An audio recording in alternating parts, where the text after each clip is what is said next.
कोई फर्क नहीं पड़ता चाहे दिन हो या रात, कोई फर्क नहीं पड़ता चाहे मैं सही हूँ या गलत, कोई फर्क नहीं पड़ता चाहे तुम यहाँ आए या ना आए, कोई फर्क नहीं पड़ता चाहे वो खाना खाए या न खाए।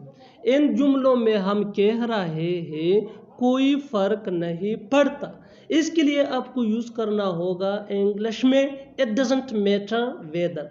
आइए कंप्लीट स्ट्रक्चर देखते हैं। It doesn't matter weather plus sentence.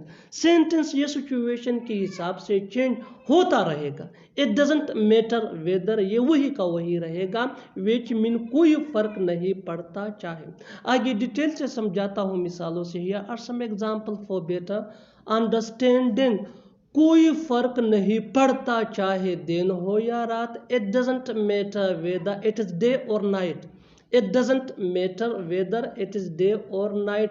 बिल्कुल स्ट्रक्चर को हमने स्टेप बाय स्टेप फॉलो किया। It doesn't matter whether mean कोई फर्क नहीं पड़ता चाहे इट इज डे और नाइट ये सिचुएशन के हिसाब से सेंटेंस है विच मीन दिन हो या रात। डे मीन दिन आवर, नाइट मीन रात। Next example for better understanding. कोई फर्क नहीं पड़ता चाहे मैं सही हूँ या गलत। It doesn't matter whether I am right और wrong. It doesn't matter whether I am right और रॉन्ग। आई ये सब्जेक्ट प्रोनाउन है जो सब्जेक्ट नाउन की जगह यूज होता है विच मीन में और ये सिंगुलर फर्स्ट पर्सन के लिए यूज होता है। राइट मीन सही, रॉन्ग मीन गलत। Next example for better understanding. कोई फर्क नहीं पड़ता चाहे तुम यहाँ आए या ना आए। It doesn't matter whether you come here और नॉट। यू कम हियर और नॉट ये सिचुएशन के हिसाब से सेंटेंस है विच मीन तुम यहाँ आए या ना आए। यू ये सब्जेक्ट प्रोनाउन है। What is pronoun? So actually pronoun is a word that is used instead of a noun. pronoun ये एक लफ्ज होता है जो नाउन इसम की जगह यूज होता है। कम ये वर्ब है, V1 है, वर्ब का फर्स्ट फॉर्म है। Verb is a word that is used to show physical activities, mental activities, action, state of being. Next example for better understanding. कोई फर्क नहीं पड़ता चाहे वो खाना खाए या न खाए। It doesn't matter whether he eats food और not. It doesn't matter whether he eats food और नॉट। ही ईट्स फूड और नॉट ये सिंपल प्रेजेंट टेंस जिसको हम प्रेजेंट इंडेफिनिट टेंस भी कहते हैं का फिक्रा है विच मीन वो खाना खाए या न खाए। यहाँ वर्ब के साथ एस लगा हुआ है इसलिए कि यहाँ सब्जेक्ट प्रोनाउन ही है। और सिंपल प्रेजेंट टेंस में ही, शी, इट और सिंगुलर नेम के साथ जो वर्ब आता है उसके साथ जरूर एस या एस का इजाफा होता है। Next example for better understanding. कोई फर्क नहीं पड़ता चाहे तुम वहाँ जाए या न जाए। It doesn't matter whether you go there और not. It doesn't matter whether you go there और not.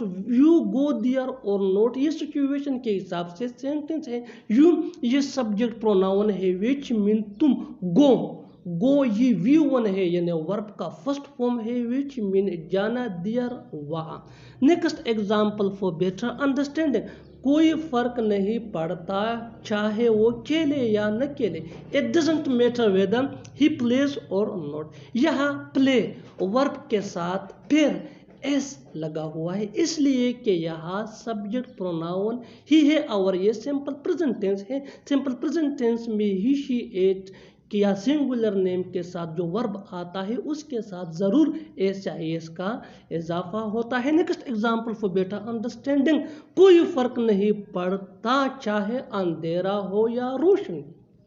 It doesn't matter whether it is dark और light. It doesn't matter whether it is dark or light. Next example for better understanding. अच्छी तरह समझने के लिए एक और मिसाल देखते हैं। कोई फर्क नहीं पड़ता चाहे हम मिले या न मिले। कोई फर्क नहीं पड़ता चाहे हम मिले या न मिले, it doesn't matter we meet or not. We meet or not ये सिचुएशन के हिसाब से सेंटेंस है विच मीन हम मिले या न मिले, ये भी सिंपल प्रेजेंट टेंस है। और यहाँ हमने वर्ब मीट के साथ एस या एस का इजाफा नहीं किया, इसलिए कि यहाँ जो सब्जेक्ट प्रोनाउन है वो वी है, प्लूरल है, और वी जब आता है सिंपल प्रेजेंट टेंस में तो फिर वर्ब के साथ एस या एस का इजाफा नहीं होता है। Next example for better understanding, कोई फर्क नहीं पड़ता चाहे वो पढ़े या न पढ़े। कोई फर्क नहीं पड़ता चाहे वो पढ़े या न पढ़े, it doesn't matter whether he studies और not. It doesn't matter whether he studies और not. One more example for better understanding, कोई फर्क नहीं पड़ता चाहे वो लिखे या न लिखे। कोई फर्क नहीं पड़ता चाहे वो लिखे या न लिखे, it doesn't matter whether he writes और not. It doesn't matter whether he writes और not, it doesn't matter whether ये फ्रेज है वही का वही है विच मीन कोई फर्क नहीं पड़ता चाहे, और ही राइट्स और नॉट ये सेंटेंस है सिंपल प्रेजेंट टेंस का विच मीन वो लिखे या न लिखे, राइट मीन लिखना। One more example for better understanding, कोई फर्क नहीं पड़ता चाहे वो घर साफ करे या न करे।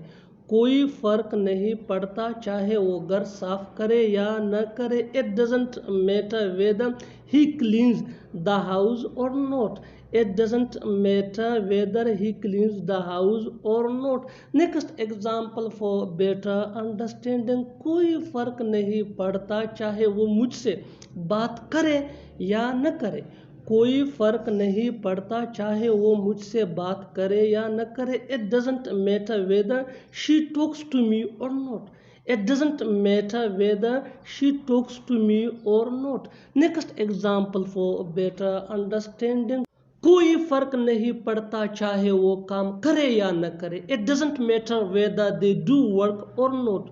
It doesn't matter whether they do work और not. It doesn't matter whether ये फ्रेज है विच मीन कोई फर्क नहीं पड़ता चाहे दे डू वर्क और नॉट ये सिचुएशन के हिसाब से सेंटेंस है सिंपल प्रेजेंट टेंस का विच मीन वो काम करे या न करे। दे ये सब्जेक्ट प्रोनाउन है, pronoun is a word that is used instead of an. और आखिर में ये सेंटेंस आपके लिए कमेंट सेक्शन में इसका जवाब जरूर देना। कोई फर्क नहीं पड़ता चाहे वो घर में रहे या बाहर जाए।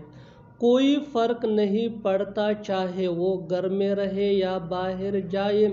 Subscribe to English PS for more advance English sentence structure. Thanks मानना। तब हम बाहर ज्यादा खेला करते थे। तब ये बात कभी भी मेरी जहन में नहीं आई। तब मैं रात भर पढ़ता था। तब चीज़ें अलग थी। इन जुमलों में हम कह रहे हैं तब, इसके लिए आपको यूज़ करना होगा इंग्लिश में बैक देन।